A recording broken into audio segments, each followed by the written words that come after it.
Ito Junji episode 3 was a real step down from the second episode. It wasn't as bad as the first episode, but the second episode was legitimately entertaining and I really liked it.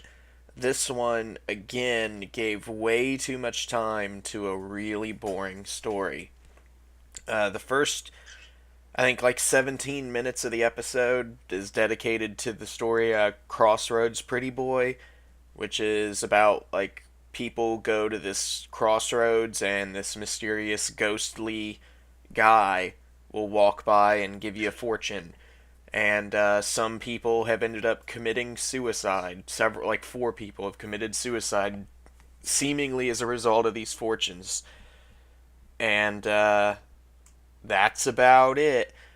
Spoiler alert for the episode. That's not like some twist ending or anything. It's a spoiler alert for the fact that there is no twist, and my twist ending I think is better. What I thought was going to happen is better than what really did. Eventually in the episode, this one guy, because this other girl kills herself due to getting a bad fortune, he starts walking around giving people fortunes himself, like but positive ones, because he wants to stop people from killing themselves. And he just kind of keeps walking around, and it looks like he's getting sickly, like he's not eating or something. His cheeks become really sunken in. The one girl comments on it and says that he's walking around like he's possessed. I thought it was going to be some weird time portal thing, or like, just spiritual weirdness, and he was going to end up becoming, like, he was going to do this forever, and he was going to become the pretty boy that had originally gave people bad fortunes for some reason. Like, he was going to turn into that, and he just kind of completed a cycle.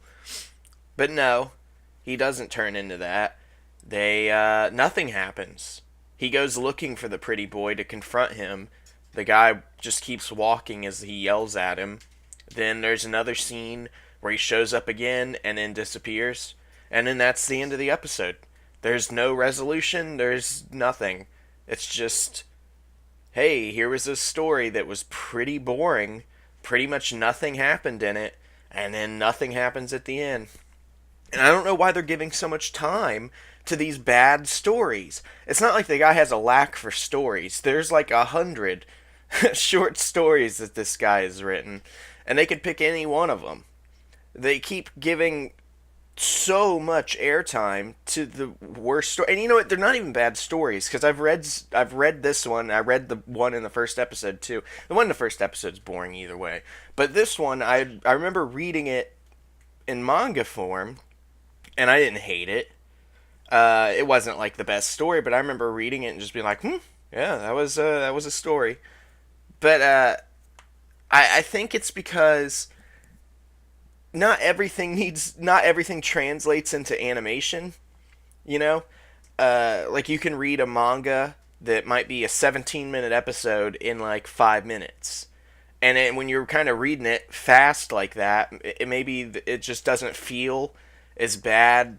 Like the pacing is different in your head than it actually plays out on the screen. I don't know, but it just wasn't good. The second, there was like a 3 minute short at the end, which again, like in the first episode, the short is better than the long episode.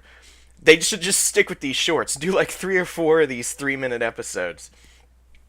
It was called Slug Girl, and I don't really want to spoil that one too much because it's so short in the first place. But that was actually like, oh man, not like oh man, like it actually spooked me or anything. It's just like I've also read this one before, and it's just a legitimately kind of like creepy thing, and I don't know. I liked it. It was entertaining to see. If they'd have stretched it into a 17-minute episode, it'd have probably sucked. But they kept it short, and it worked out. So I guess I guess that's about all I have to say about that. I'm hoping, man. I mean, we're 1 for 3 now on good episodes. We got one bad one. The second one was good. The third episode was like, I would call it mediocre at best. I would give it a 4 out of 10. it just, I wouldn't watch it again. It wasn't as boring as the first episode, but it wasn't good. And I don't know. I'm hoping. I was so looking forward to the series, so I'm just hoping that it plays out better next time. I don't know. I'm not holding my breath for it though, but there's a lot of good stories that could come up. So I'm just looking forward to the little gems like Slug Girl here. But I guess I'll get back to watching. I don't know what I'm gonna watch next. Probably the next episode of Killing Bites, because that was actually entertaining. But I'll catch you next time.